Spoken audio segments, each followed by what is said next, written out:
किसान भाइयों, आज हम कुछ चर्चा करेंगे सॉइल हेल्थ कार्ड यानी मृदा स्वास्थ्य कार्ड के संदर्भ में किस तरह से आप लोगों को मृदा की फर्टिलिटी और जो उत्पादक क्षमता है उसको बनाए रखने में मदद कर सकती है। हमारे साथ हैं केंद्रीय द्वीपीय कृषि अनुसंधान संस्थान के वैज्ञानिक श्री KR किरण। किरण जी, स्वागत है आपका कार्यक्रम में। जी।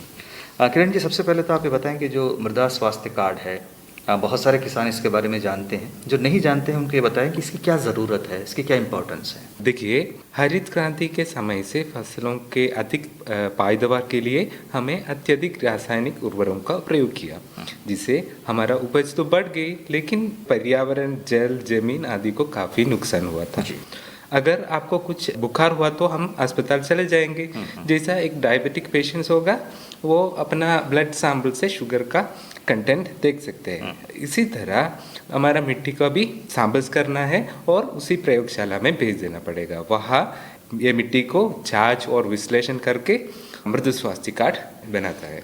तो इसमें क्या क्या होता है मृदा स्वास्थ्य कार्ड में? आप सबको मालूम होगा कि माननीय प्रधानमंत्री श्री नरेंद्र मोदी जी ने साल 2015-19 फरवरी को ये प्रारंभ किया है। ये मृदा स्वास्थ्य कार्ड एक रिपोर्ट की तरह होता है, जिसमें 4 मुख्य भाग होता है। पहला भाग में मृदा स्वास्थ्य कार्ड संख्या और किसान का नाम दिया जाता है। दूसरा भाग को 3 सब सेशन है और पहला सब सेशन में किसान का विवरण देता है, जैसे नाम, पता, आधार संख्या आदि। और दूसरा सब सेशन में सोइल नमूना का विवरण दिया जाता है, जैसे सोइल नमूना संख्या, नमूना एकत्र करने का तिथि, सर्वे संख्या, खेत की क्षेत्रफल, भू स्थिति, अक्षांश और रेखांश, सिंचित भूमि या वर्ष सिंचित भूमि आदि। और उसका तीसरा भाग में मिट्टी परीक्षण परिणाम देता है। वहाँ पे वो एक इम्पोर्टेंट है, क्योंकि वहाँ पे आपको पता होगा कि मिट्टी में पोषक तत्व की स्थिति कितना हो जी। और अभी तीसरा भाग, यहाँ द्वितीय एवं सूक्ष्म पोषक तत्व लगने वाले उर्वरकों का सिफारिश और जैविक खेत का भी सिफारिश दी जाती है। अच्छा। और चौथा भाग में किसानों का भविष्य में ले जाने वाली इच्छित फल के लिए उर्वरकों का सिफारिश दिया जाता है। अच्छा, तो ये एक मृदा स्वास्थ्य कार्ड में इतने पार्ट होते हैं और इसमें किसानों को पूरा तरह से पता चल जाता है कि उनकी ज़मीन में कौन कौन से पोषक तत्व हैं, जो फसल वो लेना चाहते हैं तो उनमें कौन कौन से पोषक तत्व उनको देने पड़ेंगे। तो जहाँ तक इसकी महत्व का सवाल है, एक मृदा स्वास्थ्य कार्ड की इम्पोर्टेंस का सवाल है, तो इसके बारे में आप किसानों को क्या बोलना चाहेंगे? जिस प्रकार हमें अपना स्वास्थ्य समय पर जांच करना होता है, उसी प्रकार मिट्टी का हेल्थ भी जांच करना है। और बोलने का मतलब है कि फसल के लिए सबसे ज़्यादा ज़रूरत होता है मिट्टी। यदि मिट्टी क्वालिटी सही नहीं होगी तो फसल सही नहीं होगा। इसलिए मिट्टी का गुणवत्ता जांच करने का जरूरत होता है। मृदा स्वास्थ्य कार्ड रिपोर्ट की तरफ होता है, मिट्टी की गुण के बारे में काफ़ी महत्वपूर्ण जानकारी प्रदान करेंगी। इस कार्ड में ये भी होता है कि मिट्टी गुणवत्ता के आधार पर एक अच्छी फसल प्राप्त करने के लिए सहायता, यदि मिट्टी में कमी होता है तो उसको सुधार करने के लिए एक सुझाव देंगे और उसकी एक सूची बनाएंगी। उस सूची के आधार पर कौन सी पोषक तत्व कितनी मात्रा में देना पड़ेगा, वो एक एक्सपर्ट कंप्यूटर की सहायता से रिकमेंडेशन बन सकते हैं। बिल्कुल, तो मतलब किसानों को पूरी तरह से पता चल जाएगा कि उन्हें क्या क्या करना है। तो जहाँ तक मृदा स्वास्थ्य कार्ड का सवाल है, तो इसमें किन किन चीज़ों का परीक्षण किया जाता है, किन किन पैमानों पर काम किया जाता है? जी, मृदा स्वास्थ्य कार्ड में 12 पैमानों का आधार पर दिया जाता है।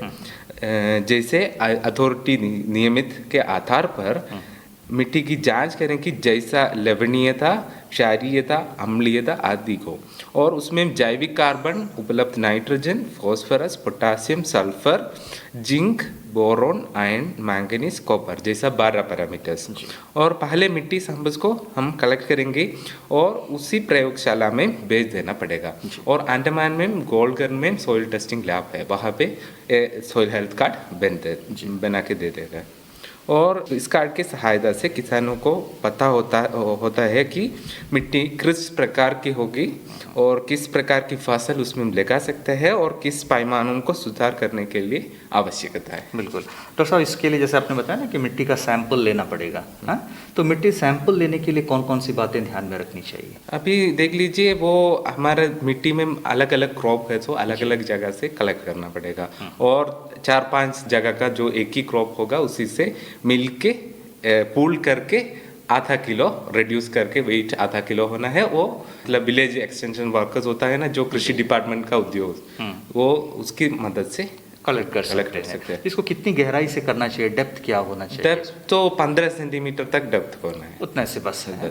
और बारिश के समय में नहीं, अगर सूखे के समय में करे तो अच्छा ज़्यादा रहेगा मतलब? नहीं, जब बारिश नहीं होगा जो थोड़ा मिट्टी थोड़ा सूख के मतलब हो गया तो अच्छा है, अच्छा सांबस मिलेगा। अच्छा। और उसके जो समर सीजन जब क्रॉप मतलब हार्वेस्ट होगा उसकी बाद ही करना है, और हर साल करना जरूरत नहीं है। वंस इन 2 साल में या 3 साल में करने से बस है। अच्छा, एक बार सैंपल कलेक्ट करके आपने कहा ना कि तो आधा किलो कर देना चाहिए, तो उसको सैंपल को प्रयोगशाला में भेजने से पहले उसको थोड़ा सुखाना चाहिए। सुखाना कैसे करना पहले तो इसका मतलब एक शीट में ढकाना पड़ेगा और सन ड्राई मतलब शेड में ड्राई करना पड़ेगा। सीधे सूरज की गर्मी में नहीं, थोड़ा सा छाया में मतलब ड्राई करना पड़ेगा। उसके बाद वो क्वार्टरिंग एक प्रोसेस है, जैसा मतलब उसका वॉल्यूम रिड्यूस करना है, उसका आधा मतलब निकल देता है और पुल करके आधा करके हाफ केजी बनाता है। हाफ केजी तक मतलब सैंपल का साइज होता है, आधा किलो होना चाहिए। तो डॉक्टर साहब, जब एक मृदा स्वास्थ्य कार्ड होता है तो उसमें कुछ उर्वरकों के बारे में आप लोग बताते हैं कि उसमें कितने उर्वरक देने होते हैं। अभी तो हमारे यहाँ पे जैविक कृषि होती है, तो ये भी रिकमेंडेशन उसमें किया जाता है? किया जाता है। मतलब उसमें 2 तरीके होता है, एक जनरल रिकमेंडेशंस होता है। जनरल रिकमेंडेशंस में हमें कुछ भी फसल हो उसके मतलब मिट्टी की स्थिति के आधार पर कितना मतलब पोषक तत्व देना पड़ेगा वो बोल सकते हैं। और उसके साथ ही साथ मृदा स्वास्थ्य कार्ड एक एक्सपर्ट की सहायता से, कंप्यूटर के सहायता से व्यक्तिगत खेतों के लिए आवश्यक पोषक तत्वों और उर्वरकों की फसलवार सिफारिश करता है। यह सिफारिश व्यक्तिगत खेतों के लिए और व्यक्तिगत फसलों के लिए होगा। इसके अनुसार किसानों को खाद और उर्वरकों का विवेकपूर्ण उपयोग के माध्यम से उत्पादकता में सुधार करने का मदद होगा। बिल्कुल, क्योंकि खाद और उर्वरक दोनों महंगे होते हैं। अगर ज़रूरत से ज़्यादा डाले तो भी नुकसान होता है, कम डाले तो भी नुकसान होता है। तो इसमें सिफारिश बराबर की जाती है। तो आपने बताया कि जो मैदानी फसलें हैं या जो सब्जियां वगैरह है, उसके लिए हर 2-3 साल में एक बार अगर कर लें तो मतलब अच्छा रहेगा। अगर वो जो प्लांटेशन है, बागानी फसलें हैं, तो उसके लिए और देर से किया जा सकता है मेरे ख्याल से। नहीं, मतलब जो मतलब बहुस्तरीय फसल पालन जैसा कोकोनट नारियल, उसका हर साल करना जरूरत नहीं है। उसका क्या होता है, एक साल में सर्च किया तो फिर उसी साल में हमने कंटिन्यू करेगा, और जैसे मतलब हार्वेस्ट नहीं करेगा ना हम लोग, इसलिए एक साल से मतलब एक साल में बना तो 4-5 साल तक चल सकता है, क्योंकि बागानी फसलें तो बहुत लंबा चलती हैं, बहुत दिनों तक उनसे फसल मिलता रहता है। तो डॉक्टर साहब, आपके यहाँ में प्रयोगशाला में आप लोग मिट्टी परीक्षण करते हैं? नहीं, एक्चुअली यहाँ पे परीक्षण करते हैं, लेकिन जो अथॉरिटी निश्चित होता है वो गोलघर में स्कीम इम्प्लीमेंट हो रहा है डिपार्टमेंट ऑफ एग्रीकल्चर से। सो गोलघर में एक मृदा स्वास्थ्य लेबोरेटरी है, टेस्टिंग सॉइल टेस्टिंग लैब बोलता है, उसका माध्यम से कर रहे हैं। बिल्कुल, जैसे कि आपने बीच में बताया कि प्रधानमंत्री जी की एक बहुत महत्वाकांक्षी योजना है, विशेष स्कीम है ये।